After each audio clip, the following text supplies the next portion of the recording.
Stop wasting money. These habits will help you save more money in 2025. Today, I'm revealing the exact money habits that helped me save more money last year. No BS, just actionable tips. So stay tuned.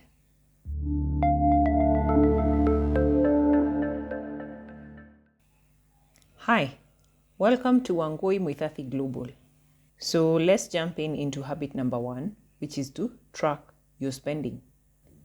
I started using apps early last year, and I can say that is one of the things that really helped me to track my expenses.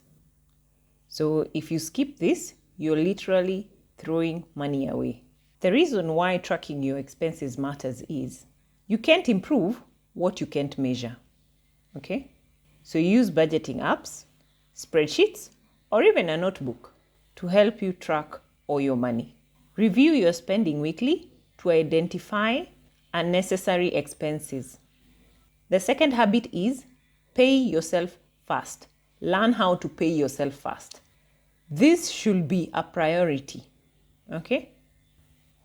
It should not be an afterthought. Prioritize paying yourself. How do you do it? You set up automatic transfers to your savings account or to your investment accounts. Okay? So have different accounts set up. You have to have separate accounts. If you have a business, have a personal account and a business account. Then automate that so that as soon as you get paid, money goes direct to your savings account. You can start with 10 to 20% of your income, even if it's a small amount. Okay? It's better than nothing.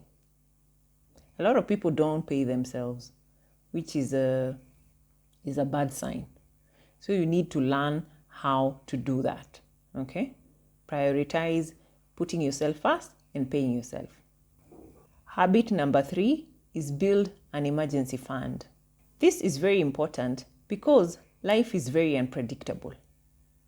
If you check out some of my former videos, I've talked about how life happened to me when I didn't have an emergency fund. It was not a good experience. So build one, okay? Build an emergency fund. And this is because having a safety net prevents you from unnecessary debt, okay? You'll not find yourself going to acquire things like loans, okay? And you'll also avoid habits of like begging people for money, asking people for money, especially if something like a medical expense. So an emergency fund is a safety net for you. Invest in one. And while you're investing, keep this money in a high yield savings account for easy access. For example, in Kenya, you can keep this money in a money market fund, okay? Find a money market fund that works for you, a money market fund that you can easily access your money, and do your due diligence when you're trying to find a money market fund or an account, a high yield account that you can invest your emergency fund in. Remember, it has to be a high yield savings account. Habit number 4 is avoid lifestyle inflation. More income does not mean more spending, okay? So it's really important for you to understand, just because you are getting more income, it doesn't mean now you need to increase the way you're spending your money. Otherwise, you'll never have enough, you'll never have extra money for anything, okay? When you're always at par, you'll never have anything to save, anything to invest, you'll have nothing left, okay? And that's why you see so many people around, as much as they're driving nice cars, living in nice neighborhoods. When you ask them, something small happens, they're asking for help. So as much as your income increases, don't increase your spending. Have a budget and stick to it. That's how you do it. Even if your pay rises or you get something like a bonus, stick to your budget. Don't change your lifestyle. Don't go getting a bigger truck. Don't go moving to like this posh, expensive neighborhoods. No, stick to your budget There's time for everything.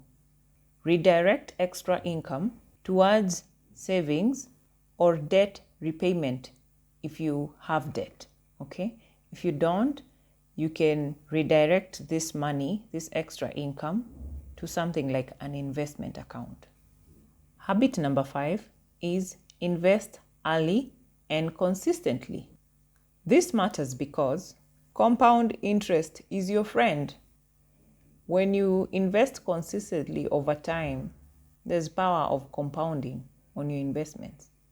And when you invest, especially in long term, compounding is your best friend. How do you do it? You start with low-cost index funds or ETFs. Or even, as I mentioned earlier, things like money market funds.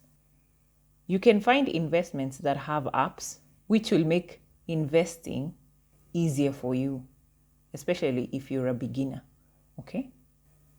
The 6th habit is cut down on debt. High interest debts can cripple your finances.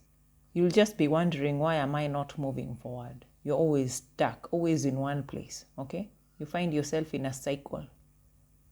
You get out of debt by using something like the snowball or avalanche method.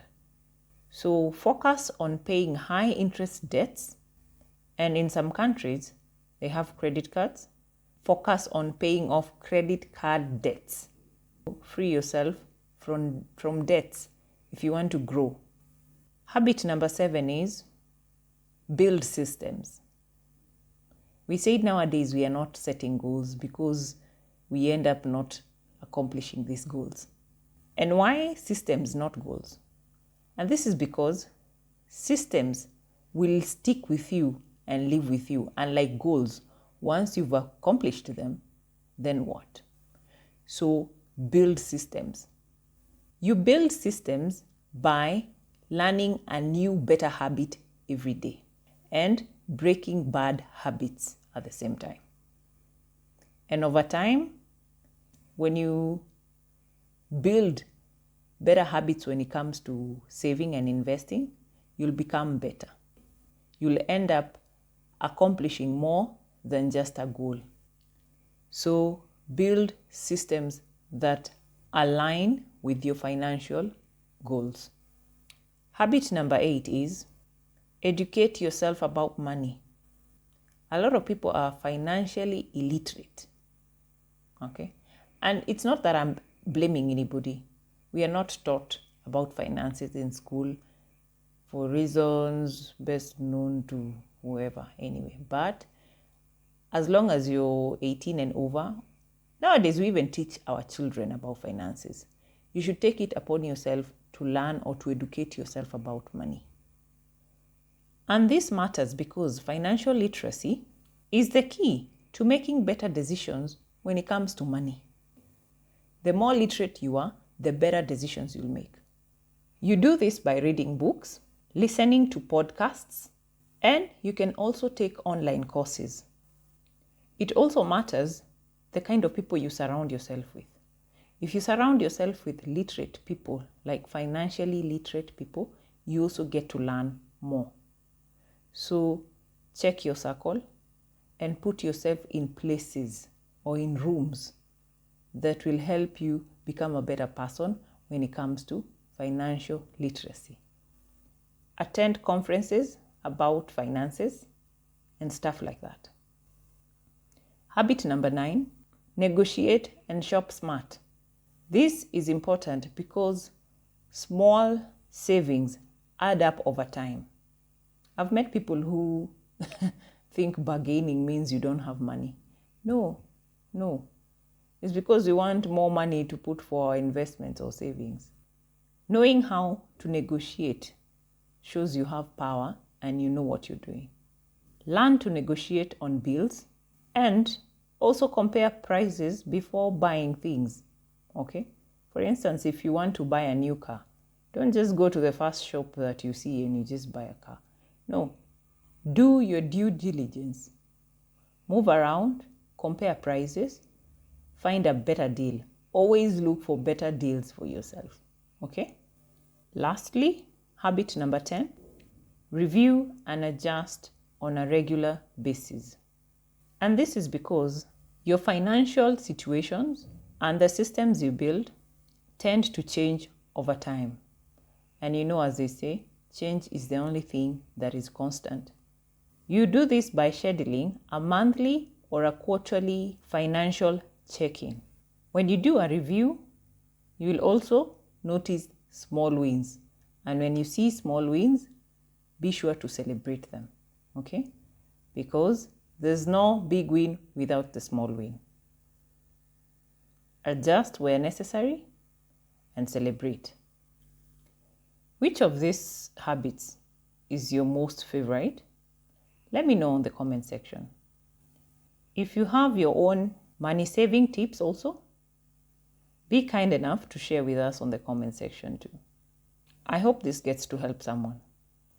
For more personal finance content, don't forget to like and subscribe, and you'll be notified once we upload another new video. Thank you so much for watching, and see you next time.